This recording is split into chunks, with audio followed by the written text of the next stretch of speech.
Students आज हम मालूम करेंगे कि -27 का क्यूब रूट क्या होगा। हम फर्ज कर लेते हैं कि let x be the cube root. अगर हम स्टार्ट में let x be the cube root, अगर ये क्यूब रूट हो जाए तो फिर किस तरह से सॉल्व करेंगे। हम रख लेंगे जी x इज इक्वल टू -27 की पावर 1/3, बिकॉज हमने बोला ये अगर इसका क्यूब रूट है तो फिर हम इसको कैसे प्रोसीड करेंगे क्वेश्चन को, taking cube on both sides, because हमने जो 1/3 इसको ख़त्म करना है, तो taking cube on both side, दोनों साइड पे जब हम क्यूब ले लेते हैं उसके बाद हमारे पास क्या रह जाएगा जी, X cube is equal to -27, because ये जो आप देख रहे हैं जो 1/3 पावर है ये क्यूब के साथ कैंसिल आउट हो जाएगी। अब नेक्स्ट स्टेप होगा वो क्या है जी, 27 आपका राइट साइड पे आएगा, एक्स क्यूब प्लस 27 इक्वल 0। अब यहाँ से हम एक्स को सॉल्व करें, अगर आप देखें तो हमारे पास ये एक फार्मूला की शेप है, ए क्यूब प्लस 27 को हम लिख सकते हैं 3 का क्यूब, बिकॉज 3 मल्टीप्लाई बाय 3 9 और फिर उसको 3 से ज़रब करें तो हमारे पास 27। अब A cube plus B cube formula हम पढ़ चुके हैं, ये किसके इक्वल है जी, A plus B into A square minus A B और प्लस बी स्क्वेयर। ठीक है, अब इसकी हमने डेरिवेशन भी की, आप देख सकते हैं प्रीवियस लेक्चर के अंदर x+3 आ गया इसके मुताबिक, यानी a प्लस बी, फिर ये a स्क्वेयर एक्स स्क्वेयर, उसके बाद माइनस ए बी है -3x और plus B square plus 9 equal 0। यहाँ से हम x की वैल्यू बेसिकली फाइंड आउट करना चाह रहे हैं, तो उसका क्या तरीका है, क्या उसका वे आउट है, उस पर बात करते हैं कि हम जो है अभी यहाँ पे हम रखेंगे जी इधर, यानी या इसमें x+3 0 के इक्वल है और एक्स स्क्वेयर -3x प्लस 9 जो है ये 0 के इक्वल है। अब अगर x+3 इक्वल टू 0 है तो इसका मतलब है x इक्वल क्या हो जाएगा, -3, यानी -+3 इस तरफ आ जाएगा, या दोनों तरफ अगर 3 का एडिटिव इनवर्स जो कि -3 ऐड करा दें, 3 यहाँ से कैंसिल आउट हो जाएगा। और अगर ये वाली चीज़ है यानी एक्स स्क्वेयर -3x प्लस 9, अब अगर हम इसको सॉल्व करें तो ये मिड टर्म ब्रेक से सॉल्व तो नहीं होगा, तो फिर हम क्या करेंगे कि इसको हम क्वाड्रेटिक फार्मूला के साथ ax स्क्वेयर प्लस bx और प्लस c इक्वल 0 इसके साथ कंपेयर करेंगे। यहाँ पे 1 है तो a कितना हो जाएगा इस केस में 1, b है -3 और c कितना है 9। तो फिर हम यहाँ पे क्वाड्रेटिक फार्मूला के तहत x equals -b plus minus square root b square -4ac over 2a,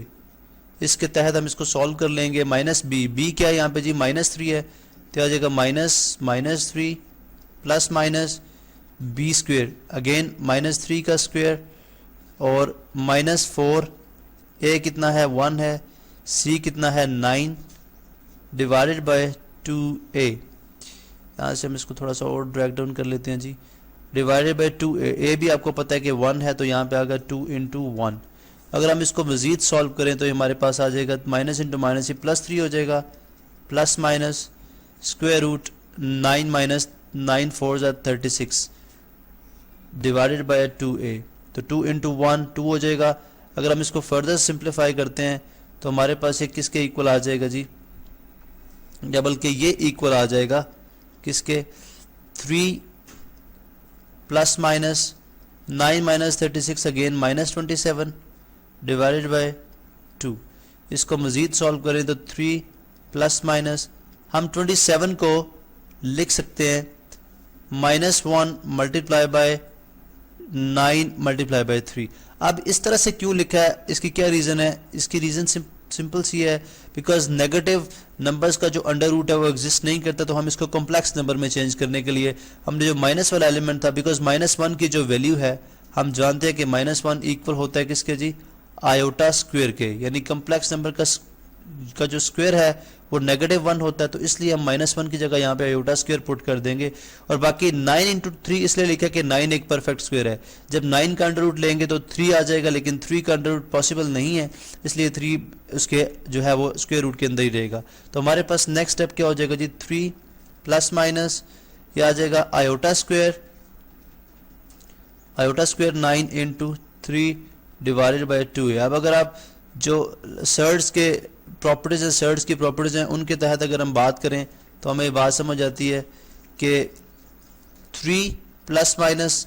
iota square, थोड़ी यहाँ पे आयोटा स्क्वायर था, आयोटा स्क्वायर जो है उसका जब अंडर रूट लिया जाएगा तो हमारे पास क्या आ जाएगा, आयोटा और 9 का लिया जाएगा तो 3 आ जाएगा, तो 3 आयोटा बाहर आ जाएगा और जो है स्क्वायर रूट 3 जो है वो स्क्वायर रूट के अंदर रहेगा डिवाइडेड बाई 2। अब यहाँ पे देखें ये x के इक्वल है। अब यहाँ पे भी हम दो बिकॉज एक दफ़ा प्लस में है और एक दफ़ा माइनस में है, तो हम करेंगे इधर x इज इक्वल टू 3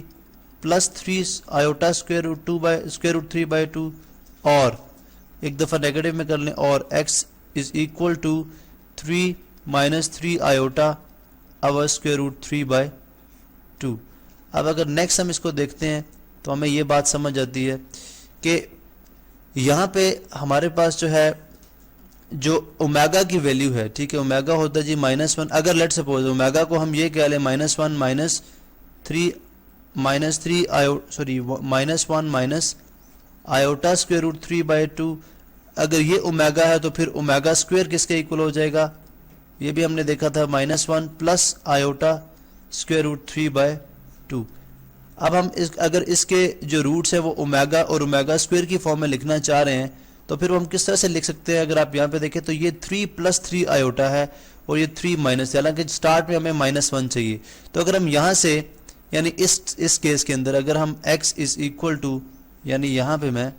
चलो जी कलर भी डिफरेंट रखते हैं, अगर मैं x इज इक्वल टू -3 से मल्टीप्लाई करूँ यानी -3 कॉमन ले लूँ, -3 यहाँ से अगर मैं कॉमन ले लूँ तो -3 कॉमन लेने का मतलब ये है कि -3 से हम मल्टीप्लाई भी कराएंगे और -3 से डिवाइड भी कराएंगे, ठीक है। तो -3 डिवाइडेड बाय -3 कितना हो जाएगा, -1, और ये प्लस अगेन ये भी माइनस हो जाएगा, 3 चूंकि हम कॉमन ले चुके हैं ये बाहर आ जाएगा और आ जाएगा आयोटा स्क्वायर रूट 3 बाई 2, ठीक है, जो कि अगर देखा जाए तो किसके इक्वल बनता है -3। अगर हमने यहाँ पे यहाँ पे अगर हमने -1 minus iota under root 3 by 2 को ओमेगा बोला तो ये बन जाएगा -3 ओमेगा, ठीक है। और इसी तरह से दूसरे केस में यानी इस केस के अंदर यहाँ पे हम देखते हैं जी, इस केस के अंदर यहाँ पे हम डिफरेंट कलर यूज कर लेते हैं। इस केस के अंदर जो है वो हमारे पास यानी जो हम हम इसको सॉल्व करें जी, इस केस के अंदर जो है x is equal to again अगर मैं -3 कॉमन ले लूँ तो ये बन जाएगा -1 और ये माइनस है तो ये माइनस इंटू माइनस क्या हो जाएगा plus iota square root 3 by 2 आ जाएगा, ठीक है, बिकॉज 3 हमने कॉमन लिया इसलिए 3 खत्म हो जाएगा। तो अगर आप ये देखें तो ये किसके इक्वल है, ओमेगा स्क्वायर के इक्वल है, तो ये बन जाएगा x is equal to -3 omega square. तो अगर आप देखें हमारे पास 3 रूट्स आए हैं जिसमें दो जो है वो इमेजिनरी हैं और एक जो है रियल है, बिकॉज स्टार्ट में हमने देखा था कि x इज इक्वल टू जो है वो उसकी जब हमने इसको फार्मूला अप्लाई किया था तो x इज इक्वल टू -3 आया था। तो इसका मतलब ये हुआ कि हमारे पास जो टोटल इसके रूट्स हैं अगर मैं उनको लिख दूँ यहाँ पे तो वो मेरे पास कितने रूट्स बन जाएंगे, यानी क्यूब रूट्स की हम बात करें जी, बिकॉज हम क्यूब रूट्स फाइंड आउट कर रहे हैं तो क्यूब रूट्स हमारे पास आ जाएंगे। मैं यहाँ पे लिख दूंगा जी x इज इक्वल टू -3, उसके बाद -3 ओमेगा और -3 ओमेगा स्क्वायर।